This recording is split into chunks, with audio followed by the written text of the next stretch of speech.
வணக்கம் நேயர்களே, கர்த்தருடைய வேதத்தில் பிரியமாயிருந்து இரவும் பகலும் அவருடைய வேதத்தில் தியானமாயிருக்கிற மனுஷன் பாக்கியவான் என்ற வசனத்தின்படி உங்களுக்கும் கர்த்தருடைய வார்த்தையின் மேல் இருக்கும் விருப்பத்திற்காக கடவுளுக்கு நன்றி கூறுகிறோம்.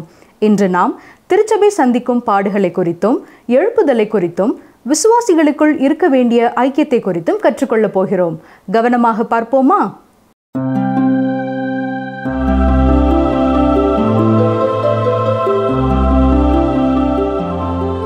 பிரியமானவர்களே, மீண்டும் ஒரு வேதாராய்ச்சி நேரத்தில் உங்களை சந்திப்பது எனக்கு மகிழ்ச்சி. இன்றைய வேதாராய்ச்சி நிகழ்ச்சியிலே நாம் 1 தெசலோனிக்கேயர் 2ஆம் அதிகாரம் 14ஆம் வசனம் முதல் 20ஆம் வசனம் வரை கற்றுக்கொள்ளப் போகிறோம். வாசிக்கிறேன். 1 தெசலோனிக்கேயர் 2:14. எப்படியெனில் சகோதரரே, யூதேயா தேசத்தில் கிறிஸ்து இயேசுவுக்குள்ளான தேவனுடைய சபைகளை நீங்கள் பின்பற்றினவர்களாகி அவர்கள் யூதராலே எப்படி பாடுபட்டார்களோ அப்படியே நீங்களும் உங்கள் சுய ஜனங்களாலே பாடுபட்டீர்கள். முதலாவதாக தாயை போல தான் செயல்பட்ட விதத்தை கூறினார். இப்பொழுது சகோதரரே என்று அழைக்கிறார். எப்படி அவர்களை பவுல் சகோதரர் என்று அழைக்கிறார்? 2 விதங்களிலே அவர் அவர்களுக்கு சகோதரரானார். நமது இனமோ நிறமோ வித்தியாசம் இல்லாமல் நாம் அனைவருமே பாவம் செய்திருக்கிறபடினாலே பாவிகள் என்னும் சகோதரத்துவத்திலே நாம் உண்டாயிருக்கிறோம். பாவத்தினாலே உண்டான சகோதரத்துவத்திலே அன்புள்ள சகோதரத்துவம் இல்லை. நன்றாக கவனித்து பாருங்கள். எப்பொழுதும் மற்றவர்களை நம்பக்கூடிய சூழ்நிலைகள் இல்லை. தெசலோனிக்கேயரை சகோதரர்கள் என்று பவுல் அழைப்பதற்கான காரணம் என்ன? யூதேயாவில் விசுவாசிகள் எப்படி பாடுபட்டார்களோ அதே போல சுற்றியுள்ள ஜனங்களாலே தெசலோனிக்கே பட்டணத்திலும் இந்த விசுவாசிகள் பாடுபட்டார்கள். தெசலோனிக்கே சபையில் யூதர் அல்லாத மக்கள் தான் அநேகர் இருந்தார்கள். ரோம சக்கரவர்த்திகளால் பாடுகள் வரும் முன் அவர்களும் தங்கள் சொந்த தெசலோனிக்கே ஜனங்களாலே பாடு அனுபவித்தார்கள். எனவேதான் பவுல் கூறும்பொழுது யூதேயா தேசத்தில் உள்ள கிறிஸ்து இயேசுக்குள்ளான சபையை நீங்கள் பின்பற்றினவர்களாகி அங்கே அவர்கள் யூதர்களால் எப்படி பாடுபட்டார்களோ அப்படியே நீங்களும் உங்கள் சுய ஜனங்களாலே பாடுபட்டீர்கள் என்று சொல்லுகிறார். அப்படி என்றால் பாடுகளினாலே சகோதரர்கள். பாடுகள் விசுவாசிகளை இணைக்கும் ஒரு கயிறு போல இருக்கிறது. இந்த உண்மையை நாம் மறந்து போகக்கூடாது. இன்று பல திருச்சபைகளுக்கு இந்த அனுபவம் இல்லை. உபாகமம் 32ஆம் அதிகாரம் 15ஆம் வசனத்தை பாருங்கள். யெஷூரன் கொழுத்து போய் உதைத்தான். கொழுத்து ஸ்தூலித்து நினம் துண்ணின போது தன்னை உண்டாக்கின தேவனை விட்டு தன் ரட்சிப்பின் கண்மலையை அசட்டை பண்ணினான். செல்வ பெருக்கிலே வாழ்கின்ற திருச்சபைகள் தேவனை அசட்டை பண்ணுகிறதாக இருக்கிறது.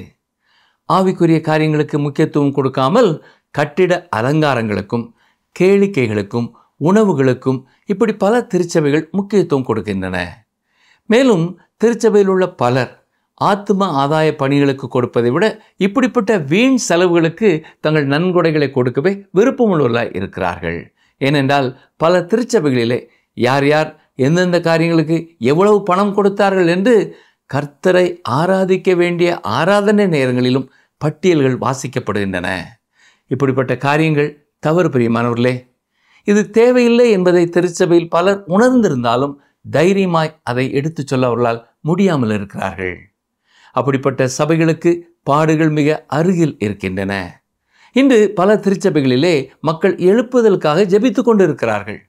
ஒவ்வொரு வாரமும் குறிப்பிட்ட நேரத்தில் ஒன்று கூடி சபைகளின் எழுப்புதலுக்காக ஜெபிக்கிற ஜெபக்குழுக்கள் உண்டு. ஆனால் எந்த ஒரு ஜெபக்குழுவும் எழுப்புதல் உண்டாக பாடு வரும்படி ஜெபிக்கிறதில்லை. இந்த நாட்களிலே வேத வசனங்களை படிப்பதற்கான ஆவல் மக்களுக்குள்ளே வருகின்றது. சிலர் இதை எழுப்புதல் என்று சொல்லுகிறார்கள்.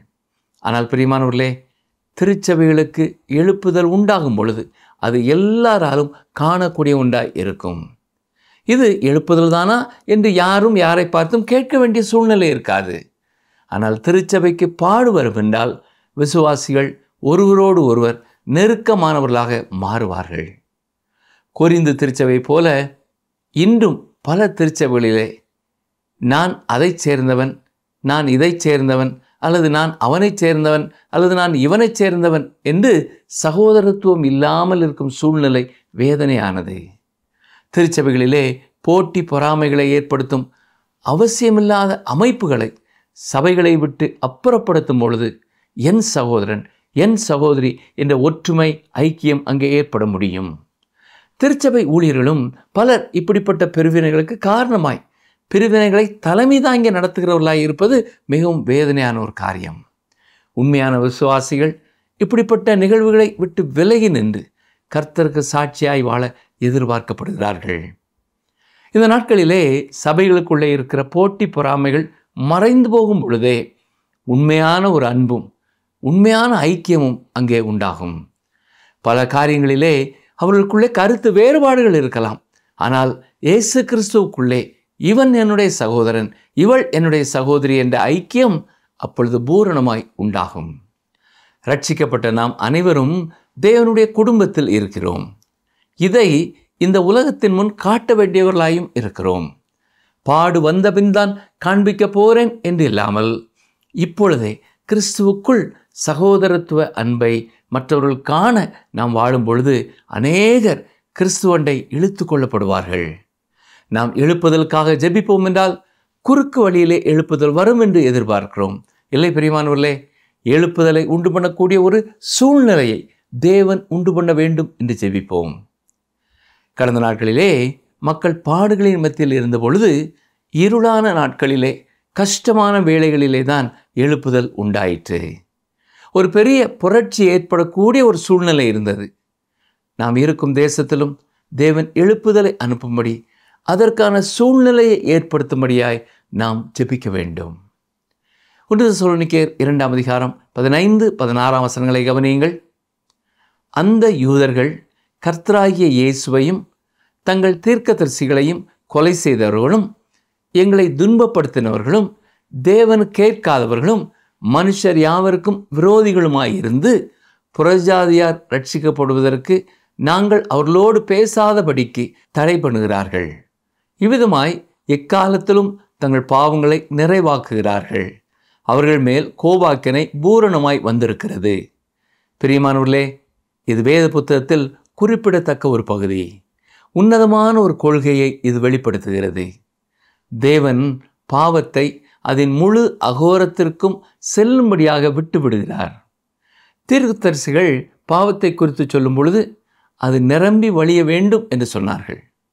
அப்படி பாவம் நிறையும்படியாக தேவனும் விட்டு விடுகிறார். எனக்கு விருப்பமானபடி என்னை விடாமல் தேவன் என்னை தடுத்து விட்டார் என்று பிசாசானவன் சொல்லாதபடி பாவம் எந்த எல்லைக்கு செல்ல வேண்டுமோ அந்த எல்லைக்கு செல்ல தேவன் அனுமதித்து விட்டார். மேலும் மகா உபத்திரவ காலத்திலே பிசாசானவன் தன் முழு வலிமையோடு கூட இந்த உலகத்திலே செயல்பட போகிறான். என்றாலும் ஒரு நாள் வருகிறது, தேவன் அவனை நித்தியமாய் தனது பிள்ளைகளை விட்டு தூரமாக்கி அவனை அக்கினியும் கந்தகமும் எரிகிற அக்கினி கடலிலே தள்ளப் போகிறார். நிகழ்ச்சி கேட்டுக்கொண்டிருக்கிற எனக்கு அருமையான சகோதரனே, சகோதரியே, உங்கள் மூலமாய் ஆண்டவராய் இயேசு கிறிஸ்துவை இரட்சகராக கண்டு கொண்டவர்களுக்கு ஒரு தாயை போல நேரம் செலவு செய்து கர்த்தருக்குள்ளே அவர்களை வளர்த்து விடுங்கள். ஒரு தகப்பனை போல கண்டிக்க வேண்டிய நேரங்களிலே அவர்களை கண்டித்து, போதிக்க வேண்டிய நேரங்களிலே அவர்களுக்கு போதனை செய்யுங்கள். ஆறுதல் படுத்த வேண்டிய நேரங்களிலே நீங்களே அவர்களை ஆறுதல் படுத்துங்கள். நமது வாழ்க்கையிலே இப்படிப்பட்ட காரியங்களை செய்யும்படியாக தேவன் தந்திருக்கிற ஊழியக்காரர்களுக்காக, பத்திரிகைகளுக்காக, நிகழ்ச்சிகளுக்காக கர்த்தருக்கு ஸ்தோத்திரம் செலுத்துவோம். கர்த்தருடைய வசனம் பிரசங்கிக்கப்படும் பொழுது அதை கர்த்தருடைய வசனமாக கேட்டு உணர்வடைந்து கீழ்ப்படைந்து கற்றுக்கொள்ள வேண்டிய காரியங்களை கற்றுக்கொள்ள ஆயத்தமுள்ளவர்களாய் இருப்போம். நமது தேசத்திலே தேவன் எழுப்புதலை அனுப்புவதற்கான ஆயத்தங்களை செய்யும்படியான சூழ்நிலையை உண்டாக்கும்படியாய் கருத்தோடு ஜெபிப்போமா? தொடர்ந்து கவனியங்கள். வாசிக்கிறேன். 1 தெசலோனிக்கேயர் 2:17. சகோதரரே, நாங்கள் இருதயத்தின்படி உங்களோடு இருந்து சரீரத்தின்படி கொஞ்ச காலம் உங்களை விட்டு பிரிந்திருந்தபடியினாலே உங்கள் முகத்தை பார்க்க வேண்டும் என்று மிகுந்த ஆசையோടെ பிரயத்தனம் பண்ணினோம். இங்கே மீண்டுமாக பவுல் சகோதரரே என்ற வார்த்தையை பயன்படுத்துகிறார். இது உண்மையாகவே கிறிஸ்து இயேசுவின் சக விசுவாசிகளோடு அவர் உணர்ந்த ஒரு சகோதரத்துவத்தை வெளிப்படுத்துகிறது. கிறிஸ்துவுக்கு வெளியே பாவிகளின் சகோதரத்துவம் தான் உண்டு. கிறிஸ்துவுக்குள் இருப்பவர்கள் அனைவரும் கிறிஸ்துவுக்குள் சகோதரர்களாய் இருக்கிறார்கள். இந்த வசனத்திலே தெசலோனிக்கை சபை மீது வைத்திருந்த உண்மையான அன்பையும் அக்கறையையும் பவுல் வெளிப்படுத்தி இருக்கிறார். சரீரத்தின்படி உங்களை விட்டு பிரிந்திருந்தாலும் உங்கள் முகத்தை பார்க்க வேண்டும் என்று ஆசையோடு அதிக முயற்சி செய்தோம் என்று சொல்லுகிறார். சரீர பிரகாரமாக தூரமாக இருந்தாலும் அவருடைய இருதயம் தெசலோனிக்கே சபையாரோடு கூட எப்பொழுதும் இருந்தது. பவுல் அவர்களை மீண்டும் சந்தித்தார். 1 தெசலோனிக்கேயர் 2ஆம் அதிகாரம் 18ஆம் வசனத்தை பாருங்கள். ஆகையால் நாங்கள் உங்களிடத்தில் வர 2 தரம் மனதாயிருந்தோம். பவுலாகிய நானே வர மனதாயிருந்தேன். சாத்தானோ எங்களை தடை பண்ணினான். பவுல் தெசலோனிக்கே பட்டணத்திற்கு திரும்ப செல்ல வாஞ்சித்தாலும் சாத்தான் அதை தடுத்தான் என்று சொல்லுகிறார். கர்த்தருடைய ஊழியத்தை உண்மையும் உத்தமமாய் செய்ய உண்மையான ஆத்தும பாரம் வேண்டும். பிரியமானவர்களே, ஏன் நாம் கர்த்தருக்கு ஊழியம் செய்ய வேண்டும்? முதலாவதாக 1 தீமோத்தேயு 2ஆம் அதிகாரம் 4ஆம் வசனத்தை பார்ப்போம் என்றால், எல்லா மனிதரும் ரட்சிக்கப்படவும் சத்தியத்தை அறிகிற அறிவை அடையவும் அவர் சித்தமுள்ளவராய் இருக்கிறார் என்று பிதாவாகிய தேவனை குறித்து சொல்லப்பட்டிருக்கிறது. அது மட்டுமல்ல, ஆண்டவராய் இயேசு கிறிஸ்துவும் உயிரோடு எழுந்து பரலோகத்திற்கு செல்லும் முன் தன்னை பின்பற்றின சீடர்களை பார்த்து, நீங்கள் உலகமெங்கும் போய் சர்வ சிருஷ்டிக்கும் சுசேஷத்தை பிரசங்கியுங்கள் என்று தான் கூறினார் என்பதை மார்க்கு 16ஆம் அதிகாரம் 15ஆம் வசனத்தில் வாசிக்கிறோம். மேலும் இப்பொழுது நாம் வாழும் காலம் பரிசுத்த ஆவியானவரின் காலம். இந்த காலத்தில் அவர் வந்து என்ன செய்வார் என்பதை குறித்து இயேசு தனது சீடர்களுக்கு கூறிய பொழுது யோவான் 16ஆம் அதிகாரம் 8ஆம் வசனத்திலே அவர் வந்து பாவத்தை குறித்தும் நீதியை குறித்தும் நியாய தீர்ப்பை குறித்தும் கண்டித்து உணர்த்துவார் என்று கூறியிருக்கிறார். எனவே விசுவாசிகளான ஒவ்வொருவருமே அப்போஸ்தலனாகிய பவுலை போல ஆத்தும பாரம் உள்ளவர்களாய் அவர்கள் வசிக்கும் தெருவிலே, அவர்கள் வேலை செய்யும் இடத்திலே மற்றவர்கள் கிறிஸ்துவின் அன்பை அறிந்து கொள்ள வேண்டும் என்ற பாரத்தோடு செயல்படுகிற விசுவாசிகளாய் அன்பின் பிரயாசத்தை வெளிப்படுத்துகிறவர்களாய் வாழ வேண்டும். இன்றும் சாத்தான் சகோதர சிநேகங்களுக்கு இடையூறு விளைவிக்கிறான். விசுவாசிகள் ஒருவரோடு ஒருவர் ஐக்கிய நேரங்களை செலவு செய்வதை அவன் தவிர்க்க முயற்சிக்கிறான். மேலும் கர்த்தருடைய வசனம் எல்லாருக்கும் போதிக்கப்படுவதையும் தடுத்து நிறுத்த முயற்சிக்கிறான். பல பள்ளிகளிலே, கல்லூரிகளிலே விசுவாசிகள் ஒன்று கூடி ஜெபிக்கவும் ஐக்கியம் கொள்ளவும் ஒரு காலத்திலே நல்ல வாய்ப்பை பெற்றிருந்தாலும் இந்த நாட்களிலே பிசாசானவன் அதையும் தடை செய்யும்படியாய் யாரையாவது கொண்டு வந்து விடுகிறான்.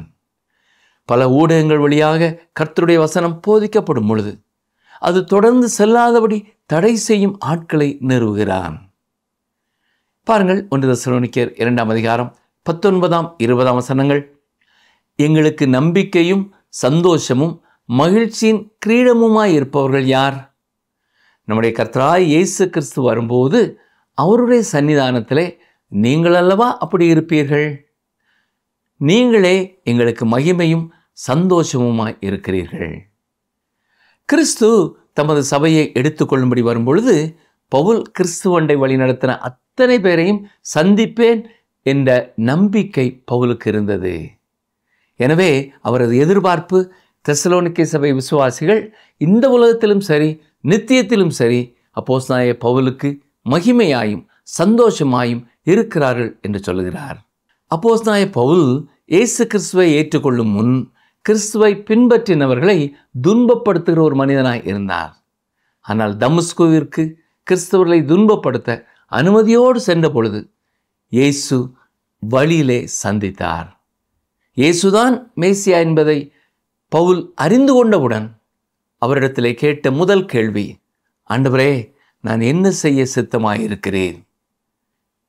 அதுபோல நீங்கள் இயேசு கிறிஸ்துவை இரட்சகராக ஏற்றுக்கொண்ட ஒருவராய் இருப்பீர்கள் என்றால் நீங்கள் இருக்கும் இடத்திலே மற்றவர்களை கிறிஸ்துவின் அன்பிற்கு நேராய் வழிநடத்த இன்று நீங்கள் என்ன செய்து கொண்டிருக்கிறீர்கள்? இதுவரை ஒருவேளை நான் எதுவுமே செய்யவில்லை என்பதை உணர்ந்து கொள்வீர்கள் என்றால், பிரியமானவர்களே, இன்று முதல் இந்த ஜெபத்தை சொல்லுங்கள். ஆண்டவரே, நான் என்ன செய்ய சித்தமாயிருக்கிறேன்?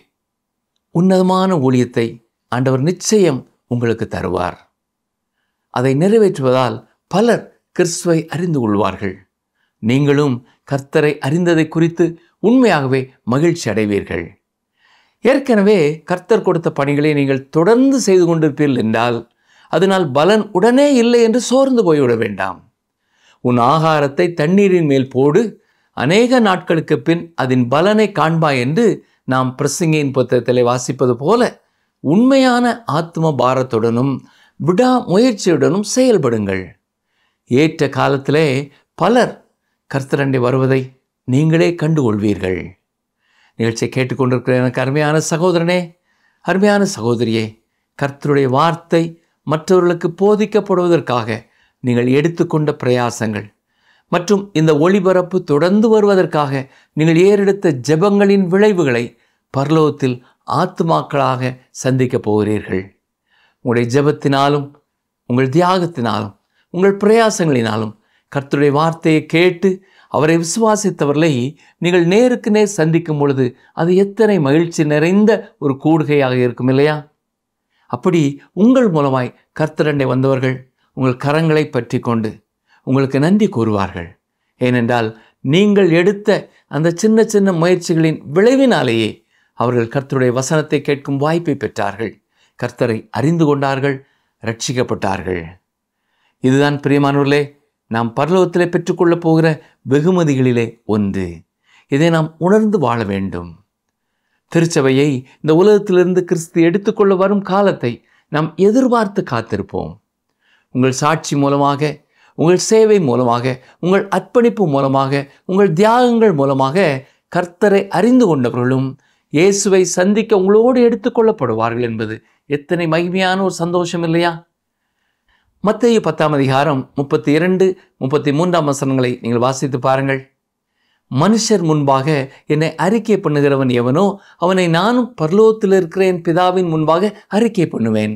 மனுஷர் முன்பாக என்னை மறுதலிக்கிறவன் எவனோ அவனை நானும் பரலோகத்தில் இருக்கிற என் பிதாவின் முன்பாக மறுதலிப்பேன் என்று இயேசு கூறியிருக்கிறார். அப்படி என்றால் கிறிஸ்துவின் அன்பை மற்றவர்களுக்கு சொல்ல நீங்கள் என்ன முயற்சி எடுக்கப் போகிறீர்கள்? திட்டமிட்டு செயல்படுங்கள். இதை குறித்த வழிகாட்டுதல்கள், ஆலோசனைகள் உங்களுக்கு தேவை என்றால் மறவாமல் எங்களோடு தொடர்பு கொள்ளுங்கள். நிச்சயம் கர்த்தர் நீங்கள் ஜெபத்தோடு எடுக்கும் ஒவ்வொரு முயற்சியையும் ஆசீர்வதித்து உங்களை பயன்படுத்துவாராக. ஜெபிப்போமா? எங்களை நேசிக்கிற எங்கள் நல்ல ஆண்டவரே, இந்த நாளிலும் நீர் எங்களுக்கு நினைவுபடுத்தின உம்முடைய சத்தியங்களுக்காக உமக்கு நன்றி செலுத்துகிறோம். உம்மை துதிக்கிறோம் ராஜா, உம்மை ஸ்தோத்தரிக்கிறோம். இந்த நாட்களிலேயும் ஏற்கனவே உம்முடைய வார்த்தைகளை விதைக்கிற அருமையான சகோதர சகோதரிகளுக்காக நாங்கள் பாரத்தோடு ஜெபிக்கிறோம். கனி இல்லையே என்று கவலையோடு யாராவது இருப்பார்கள் என்றால், ஆண்டவரே, ஏற்ற நேரத்திலே நீர் கனி தருவேன் என்பதை இன்றைக்கு அவர்களுக்கு வாக்கு பண்ணியிருக்கிறீர். உமக்கு ஸ்தோத்திரம் செலுத்துகிறோம். இந்த வேத ஆராய்ச்சி செய்திகளையும் பல ஊடகங்கள் வழியாய் கேட்கிற, கவனிக்கிற, குறிப்பெடுக்கிற, தங்களுக்கு சொந்தமாக்கி கொள்கிற ஒவ்வொரு சகோதரனையும் சகோதரியும் ஆசீர்வதியும். அவருடைய குடும்பங்களை ஆசீர்வதித்தருளும். கர்த்தருடைய வேதத்தின் மேல் பிரியமாயிருக்கிறவர்களுக்கு நீர் கொடுப்பேன் என்று வாக்கு கொடுத்திருக்கிற அத்தனை ஆசீர்வாதங்களையும் கொடுக்க வேண்டும் என்று சொல்லி நாங்கள் ஜெபிக்கிறோம். வேதத்தை நேசிக்கிறவர்களுக்கு மிகுந்த சமாதானம் உண்டு என்று சொல்லப்பட்டிருக்கிற வேத வசனத்தை நாங்கள் நினைவு கூறுகிறோம் ஐயா. இந்த குடும்பத்திலேயும் இந்த தனிநபருடைய வாழ்க்கையிலேயும் கர்த்தர் தொடர்ந்து உம்முடைய சமாதானத்தை, பூரணமான சமாதானத்தை கொடுத்து அவர்களை ஆசீர்வதியும். எங்கள் ஜெபத்தை கேட்டதற்காக உமக்கு ஸ்தோத்திரம். இயேசு ரட்சகரின் வல்லமுள்ள நாமத்தினாலே மனத்தாழ்மையோடு ஜெபிக்கிறோம் பிதாவே, ஆமேன். பிரியமானவர்களே, இன்று ஏற்கனவே நான் கூறியது போல கர்த்தருடைய ஊழியத்தை செய்ய உங்களுக்கு ஆலோசனைகள், வழிகாட்டுதல்கள் வேண்டுமென்றால் எங்களோடு மறவாமல் தொடர்பு கொள்ளுங்கள். கர்த்தர் தாமே உங்களையும் உங்கள் குடும்பத்தையும் இன்றும் என்றும் ஆசீர்வதிப்பாராக. ஆமேன்.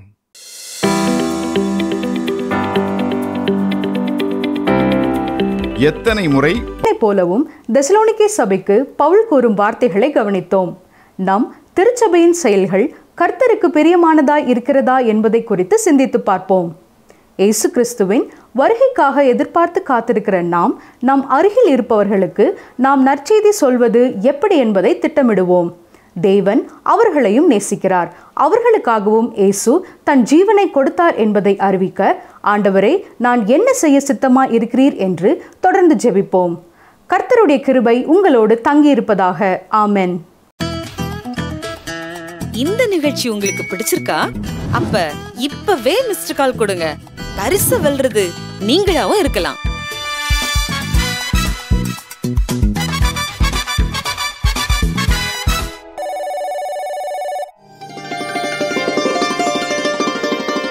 என் ஜனங்கள் நான் அளிக்கும் நன்மையினால் திருப்தியாவார்கள் என்று கர்த்தர் சொல்கிறார்.